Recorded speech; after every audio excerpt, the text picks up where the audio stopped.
사랑하는 여러분, 한 주간에도 평안하셨습니까? 오늘은 제27과 닫힌 인생을 열어주시는 예수님이라는 제목으로 함께 은혜를 나누겠습니다. 나눌 말씀은 마가복음 7장 31절에서 37절 말씀이고, 외울 말씀은 마가복음 7장 34절 말씀입니다. 읽겠습니다. 하늘에 우러러 탄식하시며 그에게 이르시되 에바다 하시니 이는 열리라 라는 뜻이라. 아멘.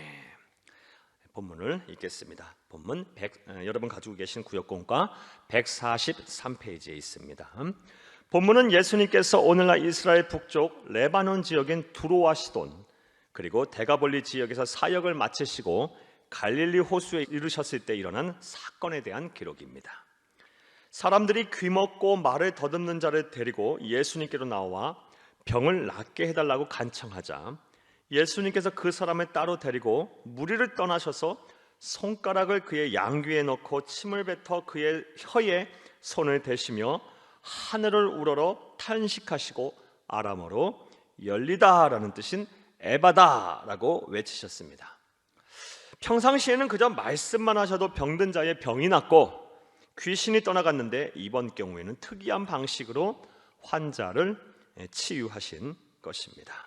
사랑하는 여러분, 평상시에 우리 예수님 말씀만 하시면 됐고 예수님의 옷자락만 잡아도 됐고 예수님의 그림자만 밟아도 됐어요. 예수님 앞에 나오기만 해도 병이 낫고 귀신이 떠나갔어요. 그런데 이번 경우에 우리 예수님께서 아주 특별한 방법으로 병자를 고치셨습니다.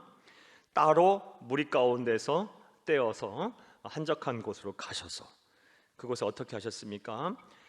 손가락을 양귀에 대셨고 그리고 침을 뱉어 그의 혀에 손을 대시며 하늘을 우러러 에바다 열려라 라고 말씀을 하셨습니다. 사랑하는 여러분, 분명 이렇게 하신 목적이 있으시겠죠? 예수님의 이러한 치유 방법에 대해 신학자들과 위대한 강해 설교자들은 다음과 같이 해석을 합니다. 예수님께서는 그 병자를 육신의 병을 가진 자로만 여기시지 않았다는 것입니다. 다시 말해 주시겠습니다. 육체의 청각이 고장났을 뿐 아니라 영적인 청각도 고장나 있었다는 것입니다. 그래서 예수님의 음성을 들을 수가 없었으며 그의 어눌해진 혀로는 하나님을 마음껏 찬양할 수도 없었다는 것입니다. 까지 줄이칩니다. 다시 말해 그의 마음은 이웃들만 아니라 창조의 주인이신 하나님을 향해서도 닫혀 있었다는 것입니다. 그러하기에 예수님께서는 그가 스스로 회개하고 결단하며 심령을 새롭게 하여 하나님의 음성을 듣고 마음껏 찬양하도록 하기 위해 이러한 일련의 치유 과정을 행하셨다라는 것입니다. 그리고 이러한 과정을 통해 육체적으로 듣지도 말하지도 못할 뿐 아니라 영적으로도 닫혀 있던 사람의 귀와 입이 열려 완전히 회복이 되었습니다. 그의 귀가 열리고 혀가 맺힌 것이 곧 풀려 말이 분명하여졌더라. 마가복음 7장 35절 말씀입니다. 이제 하나님과 세상을 향해 닫힌 인생이 아닌 열린 인생을 살게 된 것입니다. 주칩니다. 이 병자처럼 닫힌 인생에서 열린 인생으로 변화된 삶을 살려면 우리가 어떻게 해야 할까요? 첫째로 주치면서 함께 읽겠습니다. 닫혀 있는 우리 인생을 위해 탄식하시는 예수님께 찾아와야 합니다. 예수님께 찾아와야 합니다까지 줄을 치시고 또 읽겠습니다. 마가복음 7장 32절 말씀에 사람들이 귀먹고 말 더듬는 자를 데리고 예수께 나와 안수하여 주시기를 간구하거늘 귀와 입이 닫혀 외롭고 고통스럽던 인생이 열린 인생으로 변화된 그 시작은 그가 전능하신 하나님이신 예수님을 찾아온 것입니다. 물론 32절에서 보아 알 수 있듯이 그가 스스로 예수님을 찾아온 것은 아닙니다. 하지만 주치겠습니다. 어찌 되었던 간에 닫힌 인생에서 열린 인생으로 변화되려면 스스로 갈급해서 찾던지 본문의 병자처럼 누군가의 권유로 찾던지 간에 반드시 예수님을 찾아와야 합니다. 그리하면 예수님께서 여러분의 인생을 열어주실 것입니다. 까지 줄이치겠습니다.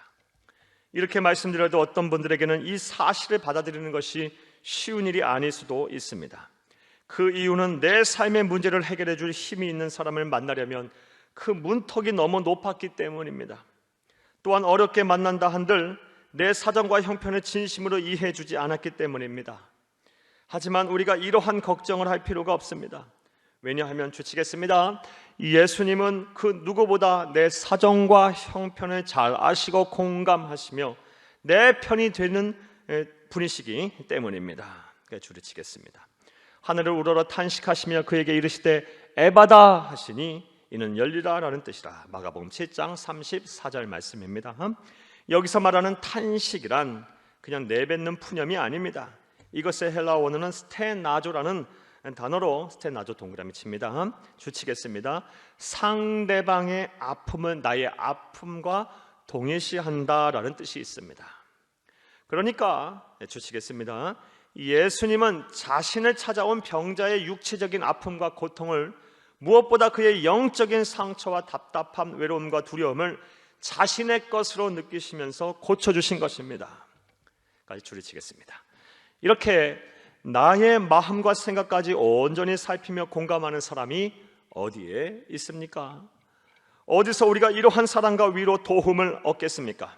이제 예수님을 찾으시기를 바랍니다. 그러면 반드시 예수님께서 일하셔서 여러분의 닫힌 인생을 열어주시는 그런 역사가 일어나게 될 것입니다.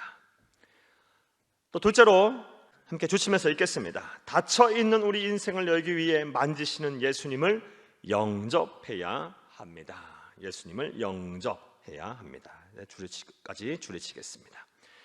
예수님께 나아왔다면, 예수님을 찾아왔다면 거기서 그쳐서는 안 됩니다. 예수님을 반드시 구세주로, 삶의 주인, 생명의 주인, 모든 문제를 해결하실 수 있는 분으로 우리가 믿고 그분을 받아들여야 합니다. 영접해야 합니다. 예수께서 그 사람을 따로 데리고 무리를 떠나서 손가락을 그의 양귀에 넣고 침을 뱉어 그의 혀에 손을 대시며 하늘을 우러러 탄식하시며 그에게 이르시되 에바다 하시니 이는 열리다라는 뜻이라. 마가복음 7장 33절에 34절 말씀입니다. 이러한 치유 방법은 예수님께서 그의 육체적인 질병과 더불어 그를 억압하고 있는 영적인 질병까지 하나하나 만지시며 고치시기 위함이었습니다. 그리고 그 사람은 예수님이 하신 대로 순종하며 예수님을 구세주로 영접하였습니다. 순종하며 예수님을 구세주로 영접하였습니다까지 또 줄이십니다. 그 사람은 예수님이 하시는 대로 순종을 했어요. 그리고 예수님을 구세주로 영접했습니다. 그래서 구원을 받고 닫힌 인생에서 열린 인생으로 변화하는 기적의 주인공이 된 것입니다. 주치겠습니다. 이처럼 예수님께서 우리 인생을 열기 위해 만지실 때 우리는 그분을 영접해야 합니다. 그리할 때 기적도 일어나고 구원도 일어나는 것입니다. 사랑하는 여러분, 여러분들이 예수님을 만나기 위해서 예배의 자리에 오셨다면, 또 기도의 자리로 오셨다면 반드시 하나님이신 예수님께서 또 그의 영이신 성령님께서 여러분을 만지실 거예요. 여러분을 고치시려고 할 거예요. 여러분에게 말씀하실 거예요.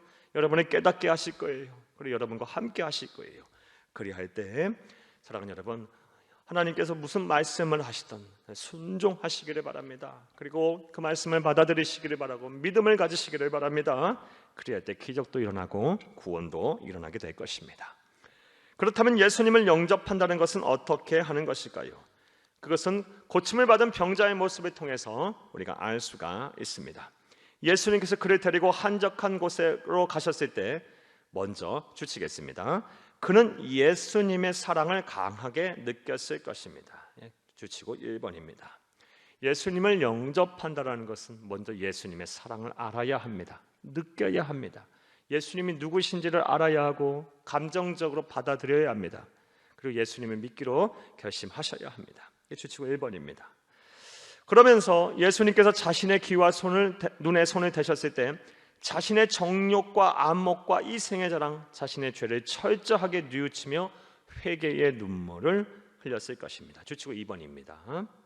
자신의 죄를 철저하게 뉘우치며 회개의 눈물을 흘려야 한다. 이게 주치고 2번이에요. 이게 예수를 영접하는 두 번째 단계입니다. 나아가 예수님께서 에바다라고 말씀하시며 열리라는 선포를 하셨을 때 그는 한치도 의심하지 않고 구원을 확신하였을 것입니다.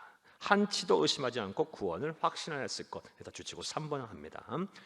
예수님을 영접한다라는 것은 먼저 예수님이 누구인가를 알고 또 그 사랑을 느껴야 합니다. 나보다 나를 더 사랑하시고 우리의 사정과 형편은 누구보다 잘 아시는 하나님, 함께 아파하시고 함께 공감하시는 그 하나님의 사랑을 느껴야 돼요. 그 다음에 내가 죄인임을, 나 같은 죄인을 구원하시기 위해서 십자가에 못 박아 죽으신 그 하나님이신 예수님을 생각하며 회개의 눈물을 흘려야 돼요. 그리고 나서 내가 구원받았음을, 내 문제를 해결해 주실 것임을 믿고 확신해야 합니다. 즉 예수님을 영접하는 것이란 예수님이 나의 아픔과 상처를 만지시려고 할 때 본문의 병자처럼 해주시겠습니다. 자신을 온전히 내어드리는 것입니다. 그런 후 또 다른 예수님이신 성령님께서 여러분의 죄와 허물, 지난 과오를 생각나게 하시면 철저하게 회개하는 것입니다. 계속해서 줄이십니다. 그런 후에 이제 닫힌 인생이 아닌 열린 인생이 될 것이라고 선포하실 때 구원을 확신하는 것입니다. 까지 줄을 칩니다. 이렇게 하는 것이 성경에서 말하는 예수 그리스도를 영접하는 것이며 닫힌 인생에서 열린 인생으로 거듭나는 것임을 믿으시기 바랍니다. 이 거듭나는 비결입니다. 사랑하는 여러분, 혹시 여러분은 불평과 원망 속에 불행한 인생을 살고 계시지는 않습니까? 또는 마음의 상처로 혼자 아파하다가 마음의 문을 닫아버린 채 자기를 감추고 살아가고 계시지는 않습니까? 아니면 혹시 살고 싶지 않다고 말할 만큼 인생이 두렵고 외롭지는 않으십니까? 하나님께서는 이러한 분 한 분 한 분을 소중하게 여기십니다. 여러분 모두 우리 주님과 더불어 사랑받고 행복하게 사셔야 합니다. 이제 우리 예수님과 함께 닫혀있던 인생을 여시기를 바랍니다. 간절한 마음으로 그분을 찾으면 그분께서는 반드시 우리를 만나 주십니다. 또한 그가 우리의 마음과 생각, 아픔과 상처를 만지실 때 회개와 결단으로 예수님을 구세주로 영접하시기를 바랍니다. 그리하면 여러분이 달라질 것입니다. 세상이 달라질 것입니다. 하나님이 주신 아름다운 세상에서 늘 감사하며 살 수가 있게 될 것입니다. 할렐루야.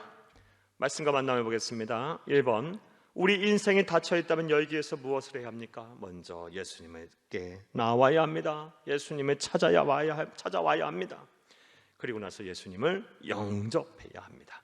2번 보겠습니다. 나의 인생을 살피시고 공감하시며 아픔을 만지시는 예수님을 경험해 보신 적이 있으신가요? 네, 많이 계시다 봅니다. 분명한 사실은 하나님은, 우리 예수님은, 우리 성령님은 하나님의 백성 그의 자녀들이 인생의 풍랑 속에 있을 때 절대로 내버려 두지 않으십니다. 절대로 내버려 두지 않으세요. 함께 아파하시고 함께 공감하시고 함께 눈물을 흘리시면서 기도하시고 또 우리를 찾아오셔서 우리 아픔을 위로하시고 만나주실 것입니다. 이런 하나님을 믿으시는 여러분 되기를 간절히 바랍니다. 많은 분들이 경험을 하셨으리라 봐요. 여러분 구역 예배 드릴 때 이 경험들을 많이 나누셔서 은혜가 풍성한 은혜가 있기를 간절히 바랍니다. 3번 보겠습니다. 우리 주님과 더불어 행복한 동행을 하기 위하여 어떤 마음을 가져야 할지 함께 나누어 봅시다. 사랑하는 여러분, 우리 주님과 행복하게 동행하기를 원하십니까? 그리한다면 하나님이신 우리 예수님께서는 우리를 사랑하십니다. 그 사랑에 화답하시기를 바라요. 그 사랑을 받아들이셔야 해요. 그리고 그 사랑을 누리시기를 바랍니다. 우리 주님이 손 내미실 때 그 손을 붙잡으세요. 그리하면 우리 주님과 더불어서 행복하게 동행을 할 수 있을 거예요. 여러분, 때로는 여러분의 생각도 좀 내려놓고 여러분의 바쁜 분주한 일상도 좀 내려놓고 여러분의 계획과 여러분의 뜻과 여러분의 고집도 좀 내려놓고 예수님을 잘 받아들이시고 그분의 사랑을 누리시기를 간절히 바랍니다. 그분의 음성을 쫓아 사시기를 바랍니다. 그리하면 하나님만이 주실 수 있는, 우리 예수님만이 우리에게 베풀어 주실 수 있는 그런 기쁨과 자유와 평안과 사랑을 우리에게 온전히 부어주실 것입니다. 그리할 때 비로소 우리 예수님과 행복한 동행을 할 수가 있을 것입니다. 이런 은혜와 복이 저와 여러분의 복이 되기를 간절히 주의 이름으로 축복합니다. 감사합니다.